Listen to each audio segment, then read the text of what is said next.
Hi everyone, my name's Amalia and I'm a Next Generation champion with the School of International Futures. I like to make positive change in the world, but up until recently I wasn't sure how.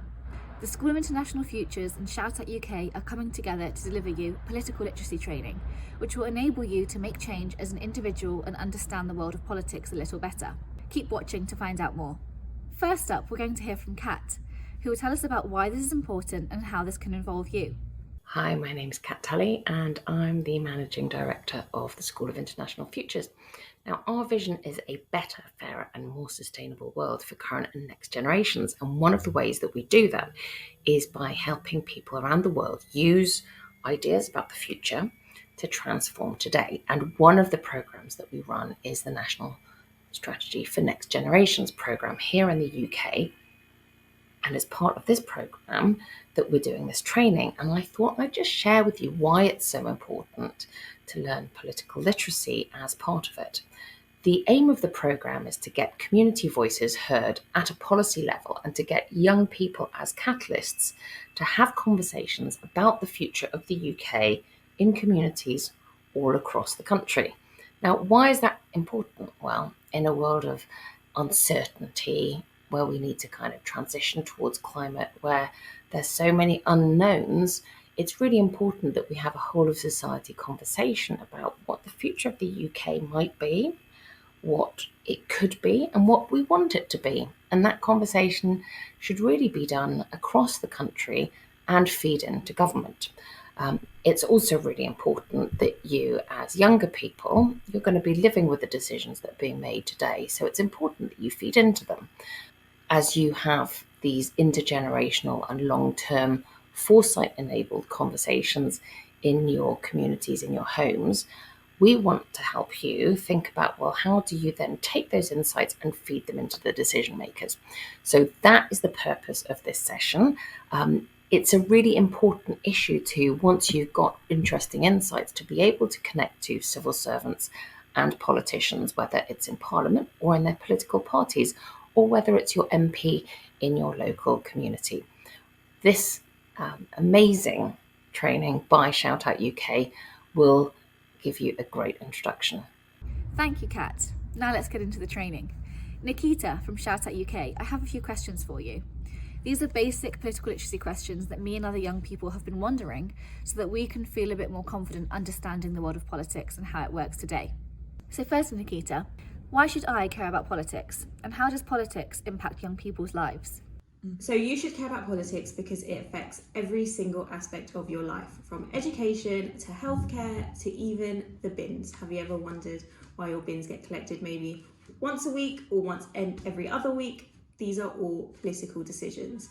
And an aspect of understanding politics is understanding how these political systems work. So that's who you're voting for, what you're voting for, and what they stand for. And understanding that is a very crucial step of political literacy and politics. Politics doesn't just affect older people, it affects everyone, and that includes youngsters. So make sure you're going out there and you're participating in your civic and active democratic engagement. And what is the significance of voting? How old do you have to be, and how does this impact me? Voting is really important because it allows you to have a direct say in issues that affect you and make your impact within democracy. Young people are underregistered and underrepresented within politics. So it's always best to go out there and exercise your right to vote and your right to democratic engagement. You only have to be 16 to register to vote, and all you need is your date of birth, your address, and your national insurance number. Don't worry if you don't have your national insurance number on hand. Your local council will get in contact with you to verify your identity in a different way. So it's always best to go out there and register to vote and exercise your right to vote and make the change that you want to see. If you're not of the age to vote, there are so many ways that you can get involved in politics. The first step would be to educate yourself on the political process. This could be so many issues like who you're voting for and the two different chambers within Parliament, what they mean, who has that impact. You could also educate yourself on issues such as how women got the right to vote. Once you have that understanding of politics, you could maybe volunteer with a local service or an issue that impacts you directly, or your local political party. Okay, so how can people who are politically neutral or who do not have an opinion still actively engage in politics? So if you're a politically neutral person or you don't have a specific opinion on issues, don't let that steer you away from engaging in politics and policy. There's a few methods that you can still interact within policy. One of those being volunteering for non-partisan organisations or a non-partisan campaign. Within those, you're looking for transparency, accountability, and of course, impartiality. And you can also join the civil service. Civil servants themselves are non-partisan and impartial within their work. And this allows you to actively work within policy and implement changes that impact people's lives. So if you are politically neutral and you don't hold a specific opinion, there are methods that you can take to work within politics or actively engage within it. How can you initiate change on an individual level? And are there any additional avenues for making a change other than protests or writing to my MP? There are so many ways that you can make a change, just you. You can speak out about what you feel passionate about, calling out on social media or having these conversations with your friends and your family, just talking about what's important to you. You can also contact your MP. You can do this through writing a letter or tweeting them or booking in a meeting in one of their surgeries. But there's also so many other ways, like you can write petitions, you can start a campaign. If there's a change that you want to make, you are the best person to start making that change. What steps should I take to engage with my MP? And what if my MP doesn't respond or isn't interested? What alternative actions can I take? So if there is an issue or a reason that you want to contact your MP, the first stage would be to find your MP on a website called Find My MP. This will also show you the various methods that you can take to contact your MP. So by an email, you can send them a one-pager, or you can also contact them on social media. Make the most use of your social media, contacting them on Twitter, for example. And you can also book in a surgery with your MP and have a meeting with them and discuss the issues that are impacting you. If you have tried multiple methods to contact your MP and they haven't responded, you can also contact your local councillors. Often the issues that are affecting you, your councillors will have some impact within those. So it's always best to contact as many elected officials that you can, and someone should be able to help you. Okay, and what are the effective ideas and principles for organising a campaign? What makes a good campaign? So there's two main methods that you can take in your campaign to increase your engagement. One of them is making the most of social media, using apps such as Twitter and Instagram, making the most out of stories and replying to comments, and engaging with as many people as you can.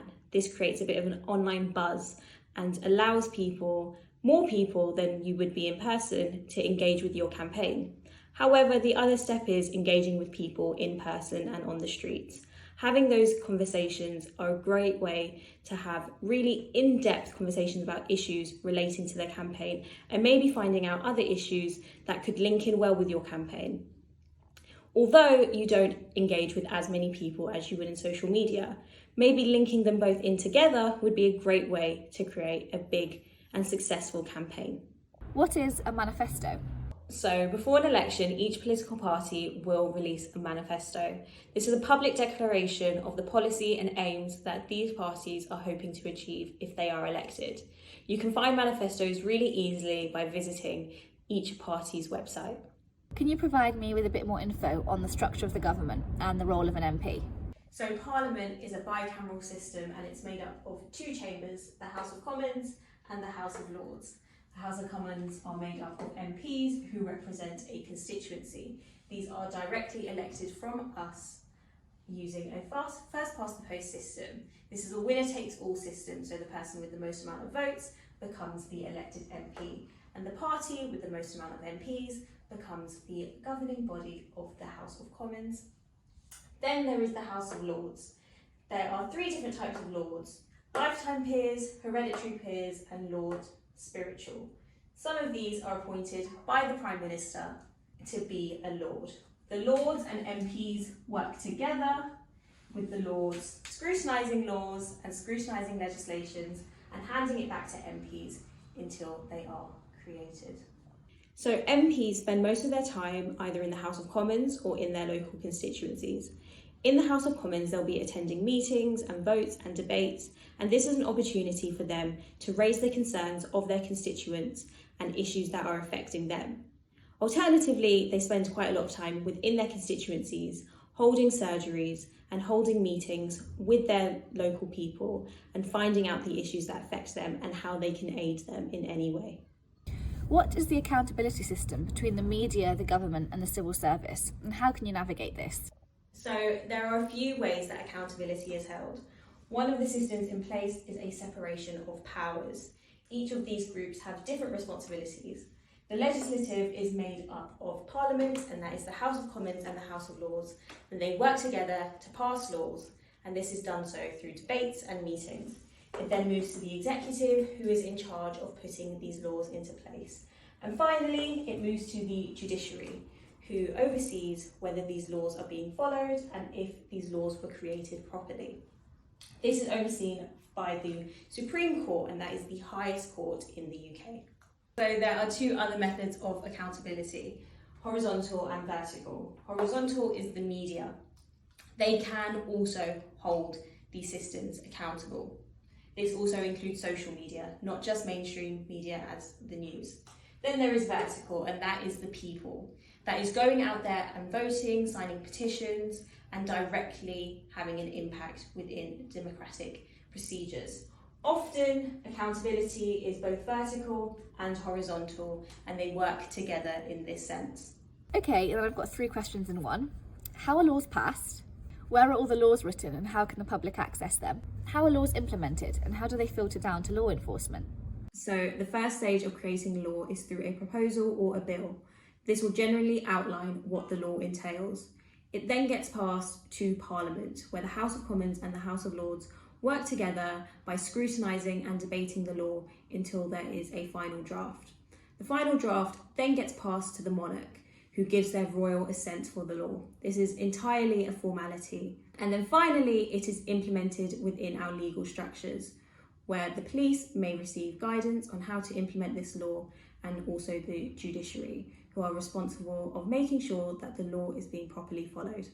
Where can I find more information and guidance for more informed voting decisions? So if there's an election coming up and you want to find out more information on who you can vote for, you can visit a website called Who Can I Vote For?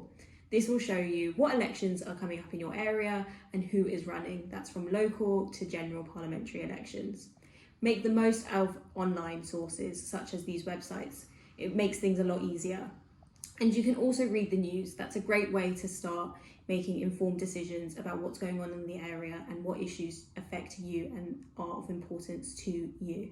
Thank you so much, Nikita. I feel so much more knowledgeable on this topic now. Thank you. And if you'd like to find out more, you can head over to our website, shoutatuk.org, or follow us on social media if you want to stay politically literate. I'm finally handing over to Kat to find out how the School of International Futures can help you make the change you want to see.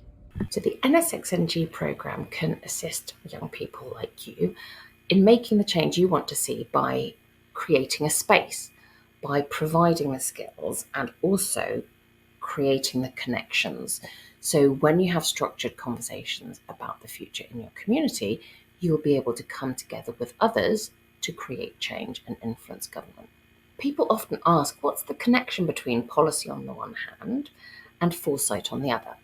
So the answer is really that foresight, this structured way of thinking about the future, about alternatives that might happen, is a really helpful way to kind of not just make policy that's fit for purpose for today, but that is actually prepared for what's going to happen down the line.